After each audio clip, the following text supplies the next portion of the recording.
A bombshell new poll by Find Out Now has recorded Reform UK's largest lead yet, sitting a comfortable 4 points ahead of Labour and 6 points ahead of the Tories. The survey of 2,487 UK adults finds Nigel Farage's party now up to a commanding 27%, with Labour trailing behind on 23%. The Conservatives would achieve just 21%, nearly 2 points lower than Rishi Sunak's dismal result last year. The Liberal Democrats are down to 11%, with the Greens on 10%. Reform have put on 1 percentage point since Find Out Now's last poll a week ago. The real shock is that the poll shows Reform UK on course for the largest number of seats in Parliament for the first time ever.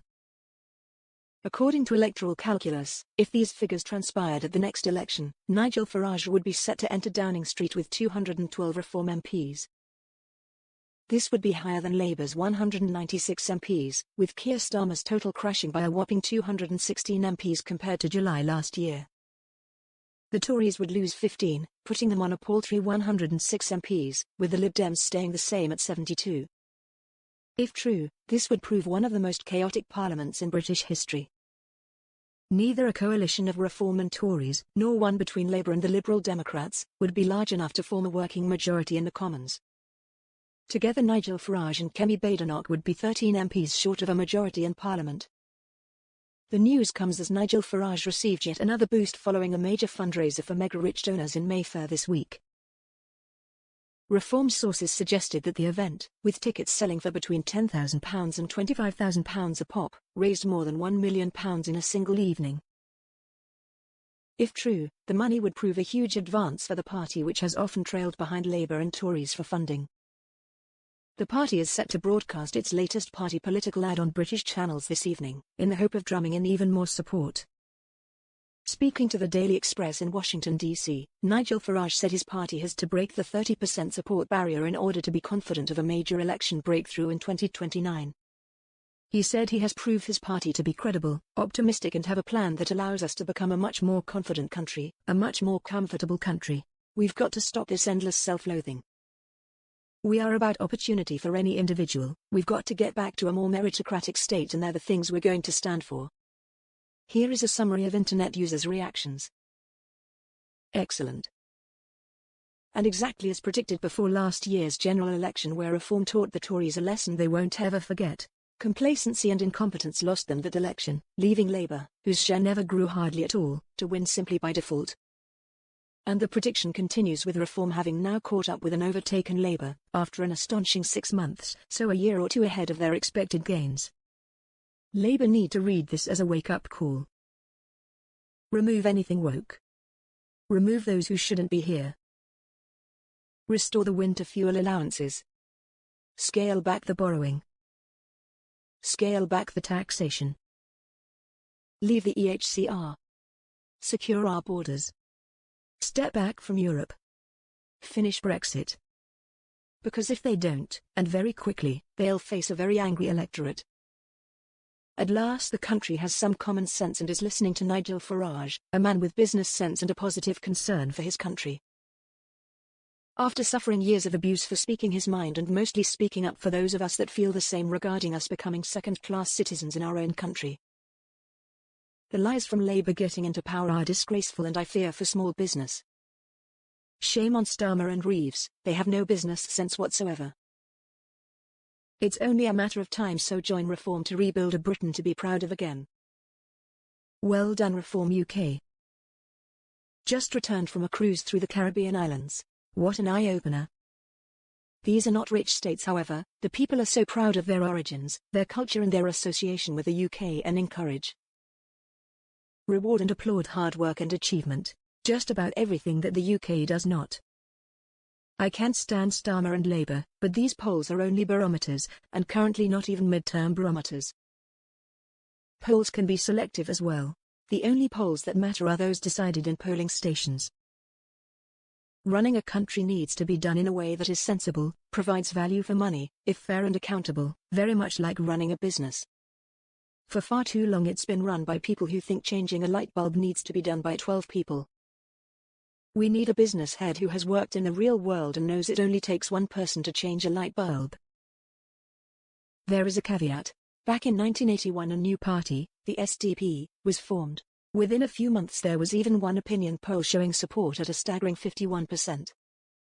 However, at the 1983 general election most of the MPs who had defected to the SDP lost their seats. It is very early days in this parliament, and much can happen between now and 2029.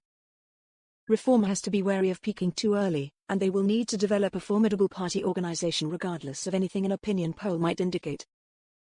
Let's be careful and cautious. Polls get it wrong more often than right. Slowly, keep telling the public the truth, keep showing us real numbers, keep telling us about the damage to our society, values, health, well-being and moral code and culture that Labour is wrecking whilst the Tories just want to bicker. Keep the pressure on. Illegals, migrants. Lack on hope. Lack of investment. Lack of home jobs, care, a future. All developed and sustained by Liberal Tories and Labour. This is a moment in time and means nothing for the next 4 years and 5 months while the Starmer circus performs to less and less people every day. Reform has a long way to go before it is capable of running government. Concentrate on the day job, Nigel, and avoid doing anything for the Starmer circus, or being hoodwinked by wealthy donors. George Soros is a classic case in history for trying to buy his way into governments and politics, instead of just being a naysayer. Tell us what you and your party will actually do to stop and depose the Starmer circus, and what you will actually do for the country. Being a naysayer is very easy. Nigel's biggest issue right now is what is the actual plan for the UK, and publishing it in its entirety, for us all to read, comment on, and believe in. There is no point waiting for 4 years and then expecting everyone to just blindly say yes, we will vote reform. The contract, that is supposed to be Reform's manifesto, is full of holes and is incomplete. In my area during the general election we heard from every candidate down to the local independents who all produced quality information materials and manifesto pledges.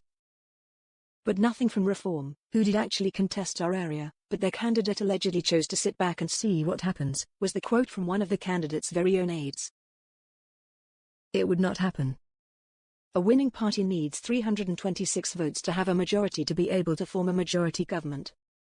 Reform are predicted to win 212 but would be the largest party, so would automatically be asked by King Charles if they believed they could form a government. Farage will say yes but would then have to form a minority government which would never get anything through the Commons. We would then have another general election almost immediately, or Charles would ask Starmer if he thought he could form a government. Knowing the same thing could happen, Starmer will try to form an alliance with Dopey Davey and the Lib Dems, but that would still only give Starmer 268 seats, which is still 58 seats short of a majority, so a Labour alliance would not work. If, by some strange chance, Reform has an unholy alliance with the Tories, they would still only be able to muster 318 seats, which is 8 short of a majority. I can see a situation that would result in 2 to 3 general elections in a year and nothing being passed in the Commons, which will result in chaos for the people of the UK. The present lot are doing their best to ruin things in as quick a time as possible, so by the time the next election comes along we will almost certainly be in a dire position, and rather than turmoil in the Commons we need stability. 2029 onwards will see the UK in a terrible position. I shudder to think what the stock exchange, the international markets, the gilt markets and the pound will be doing. A bad government may be better than no clear government, whatever party it is. People of the two big parties voted for Brexit, with most people concerned about mass migration, not all migrants, and to take back control of our borders. Both have failed miserably, so I think people's memories are long and Reform are going to do very well. £25 was well spent in my eyes. We now have a party that isn't afraid to speak out and say it as it is. I laughed so much about Yvette Cooper saying they will lock up migrants for 5 years. How will she find out if they have refused to be turned back? The other part so laughable is we have just released how many thousands of criminals, just to make room. It's a joke. The Labour Party is a joke.